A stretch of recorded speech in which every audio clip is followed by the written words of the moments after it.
जय हिंद साथियों, मैं अपने इस वीडियो में पुनः स्वागत करता हूं। आज हम लोग दोस्तों बात करेंगे कि जनरेटर और मोटर में क्या बेसिकली डिफरेंट होता है, इसके बारे में आज हम लोग चर्चा करते हैं। देखिए, अगर इनकी मैं बनावट देखूंगा, इनकी जो संरचना है अगर उसको मैं देखूंगा तो मुझे थोड़ा सा भ्रम हो जाएगा कि दोनों की बनावट तो एक जैसी है, लेकिन इसमें डिफरेंट क्या है फिर। तो यही आज इस वीडियो के माध्यम से हम समझेंगे कि इसमें मेन डिफरेंट क्या है। देखिए, इसकी बनावट देखेंगे तो आपको तनिक भी नहीं लगेगा कि ये अलग है, क्योंकि देखो इसमें क्या होता है, इसमें भी मैग्नेट होता है, इसमें भी बाइंडिंग की जाती है जनरेटर में, और इसमें भी आर्मेचर देखा जाता है। जबकि यही सेम टू सेम सिस्टम हम लोग मोटर में भी देखते हैं।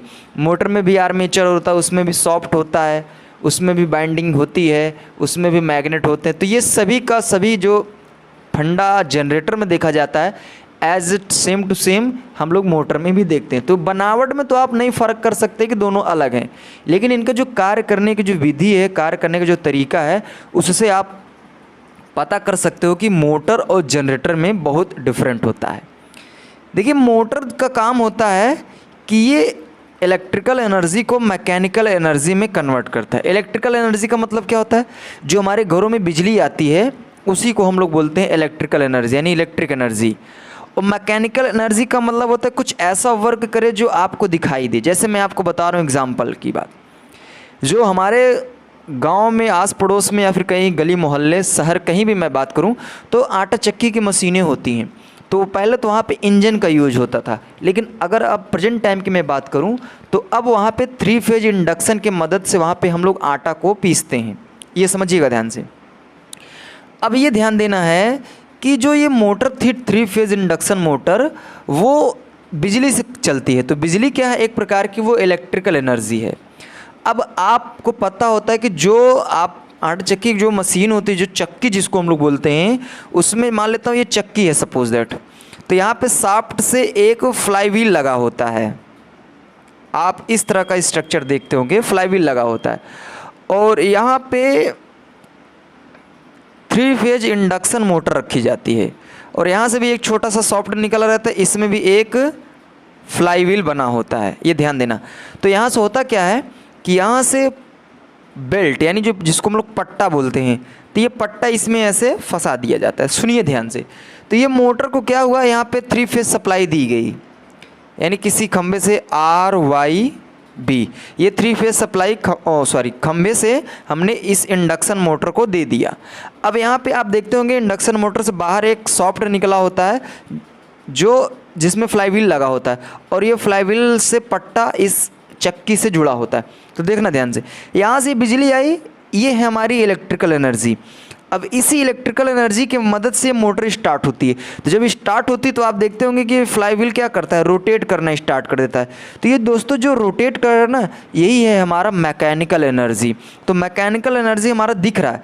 तो अब ये जितना एनर्जी यहाँ पे इंड्यूस हो रही है, ये पूरी की पूरी एनर्जी पट्टे के माध्यम से, बेल्ट के माध्यम से ये जो चक्की का फ्लाई व्हील है इसको घुमाना स्टार्ट कर दिया। तो ये पूरी की पूरी मैकेनिकल एनर्जी जो है ट्रांसफ़र कर दिया इसके ऊपर। तो हम कह सकते हैं कि जो मोटर होता है दोस्तों, वो इलेक्ट्रिकल एनर्जी को कहाँ कन्वर्ट कर दिया, मैकेनिकल एनर्जी में। ये बातें उम्मीद करता हूँ समझ में आ गई होगी। तो ये हमारा मेन वर्क करता है हमारा मोटर। अब बात आती है जनरेटर की। देखिए, जनरेटर इसका जस्ट अपोजिट होता है। ये मैकेनिकल एनर्जी को इलेक्ट्रिकल एनर्जी में कन्वर्ट करता है। अब आपके दिमाग में आएगा कि ये कैसे मैकेनिकल एनर्जी को इलेक्ट्रिकल एनर्जी में कैसे कन्वर्ट करता है। चलो मैं आपको इसको भी समझा देता हूँ। जैसे मान लेता हूँ सपोज दैट ये आपका जनरेटर है। आप देखते हो कि जनरेटर में भी सॉफ्टवेयर निकला रहता है बाहर। तो ये जनरेटर है। अब करते क्या है कि इसमें हम लोग हत्थे को फंसाते हैं। आपको पता होता है कि एक हत्था होता है जिसमें कुछ इस तरह का बना रहता है, कुछ इस तरह का स्ट्रक्चर। ये हत्था क्या करता है, इसमें फंसा दिया जाता है। अब इस हत्थे को मैं रोटेट करता हूँ, यानी इसको इसे राउंड राउंड घुमाता हूँ। तो आप देखते होंगे जब मैं इधर राउंड राउंड घुमा रहा हूँ ना, तो यही तो है हमारा मैकेनिकल एनर्जी। फिर आप देखते होंगे जब ये राउंड राउंड घुमाता हूँ तो कुछ मिनटों बाद हमारा जनरेटर स्टार्ट होता है। तो अगर यहाँ से मान लीजिए हम 2 तार, एक फेज और एक न्यूट्रल का वायर अगर हम निकाले रहते हैं बाहर, तो ये यहाँ से बिजली उत्पन्न होने लगती है। तो यहाँ पे जो हमने रोटेट कराया ये तो हमारा हुआ मैकेनिकल एनर्जी, लेकिन यहाँ पे जो बिजली बन के बाहर निकल रही है इसी का नाम है दोस्तों इलेक्ट्रिकल एनर्जी। तो ये कह सकते हैं कि जो जनरेटर और मोटर होता है एक दूसरे के अपोजिट होते हैं।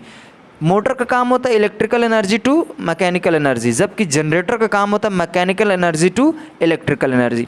तो ये बात होती है, तो ये मेन डिफरेंट होता है दोस्तों।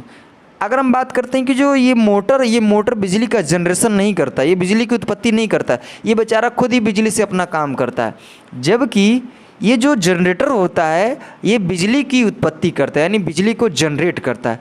तो ये आपको पॉइंट ध्यान रखना है। अब दोस्तों बात आती है कि यहाँ पे इनका यूज हम लोग कहाँ कहाँ देखते हैं। तो पहले मैं बता देता हूँ मोटर। देखिए मोटर का यूज आप ये समझ लीजिए कि जितने भी इंडस्ट्री एरिया होते हैं, जितने भी बड़ी बड़ी फैक्ट्रियाँ होती हैं जहाँ पे बड़ी बड़ी मशीनें को चलाना होता है, वो सभी मशीनें अगर रोटेटिंग वाली मशीनें हैं तो वहाँ सभी जगह मोटर काम आती है। तो इंडस्ट्री में इसका यूज करते हैं, आटा चक्की में भी इसका यूज करते हैं। और मैं सबसे अच्छी बात बताऊँ, ये जितने भी आपके घरों में सीलिंग फ़ैन होता है, टेबल फैन होता है, कूलर होता है, फ्रिज होता है, इन सभी में मोटर का यूज होता है। जो हम लोग अपने हाथों में घड़ी लगाते हैं दोस्तों, तो घड़ी में जो सुइयाँ घूमती हैं चारों तरफ, ये मोटर की वजह से, यानी छोटी मोटर, वहाँ पे डीसी मोटर लगी होती है, तो वहाँ पे भी ये मोटर है। तो कहने का मतलब जितनी भी रोटेटिंग डिवाइसेस हैं, जितनी भी डिवाइसेस घूम यानी रोटेट करके अपना वर्क करती हैं, उन सभी में मोटर लगता है। और मोटर दो प्रकार की होती हैं, एक होता है डीसी मोटर, एक होता है एसी मोटर। तो वे मोटर जो एसी सप्लाई से अपना काम कर देती हैं वो हमारी कहलाती हैं बच्चों या दोस्तों एसी मोटर, और जो मोटर डीसी सप्लाई से अर्थात बैटरी से अपना काम करती हैं वो हमारी कहलाती हैं डीसी मोटर। तो ये उम्मीद करता हूँ ये यूज इसके समझ में आए होंगे। अब बात आती है जनरेटर की। तो देखिए जनरेटर का तो मेन काम हमने बता दिया कि भैया इसका काम होता है बिजली की उत्पत्ति करना। अब इसका यूज हम लोग लगभग कई क्षेत्र में, हमारे घरों में जो बिजली आती है ये जनरेटर की वजह से ही आती है। हम लोग ये जानते हैं कि हमारी जो बिजली आती है वो पावर हाउस और पावर प्लांट से आती है।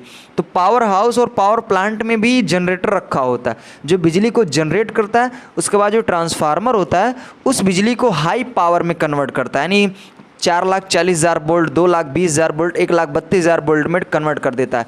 उसके बाद जितनी डिस्टेंस होती है वहाँ पे उसको भेजना, ट्रांसमिट करना स्टार्ट कर देता है ट्रांसफार्मर। तो ये बात ही जनरेटर का काम जो हम लोग पावर प्लांट, पावर हाउस की बात करें वहाँ पे भी इसका यूज होता है। इसका यूज हम लोग शादी विवाह में आप देखते होंगे जनरेटर आता है। जो डीजे होता है, जो साउंड सिस्टम होता है, उसमें भी आप देखते होंगे टोचन करके पीछे जनरेटर लगा होता है। इसका यूज हम लोग ऑफिस कार्यालय में करते हैं, बैंकों में भी इसका यूज हम लोग करते हैं। आप देखते होंगे जो जनरेटर होते हैं पावर, ये जो टावर आप देखते होंगे टावर, तो वहाँ पे पावर जनरेटर यूज किया जाता है। आप देखेंगे इस तरह का इमेज में आप देखते होंगे कि आपको इस तरह का जनरेटर पावर जनरेटर आपको टावर में दिखता होगा, बैंकों में दिखता होगा, बड़े बड़े कार्यालयों में दिखता होगा। तो इन सभी आपको ये जो जनरेटर में बात कर रहा हूँ ये सभी आपको बड़े बड़े इंडस्ट्री में देखे जाते हैं। छोटे मतलब कह सकते हैं छोटे से थोड़ा बड़े इंडस्ट्री में देखे जाते हैं। हमारे घरों में शादी विवाह में तो नॉर्मली ये जनरेटर हम लोग देखते हैं। तो ये मेन बेसिक डिफरेंट था जनरेटर और मोटर। तो यूज कहाँ होता है और इसका मेन डिफरेंट क्या होता है, इसके बारे में मैंने बहुत अच्छे से बताने का प्रयास किया। उम्मीद करता हूँ ये आपको ज़रूर समझ में आया होगा। तो दोस्तों हम लोग आगे मिलेंगे नेक्स्ट वीडियो में, तब तक के लिए जय हिंद।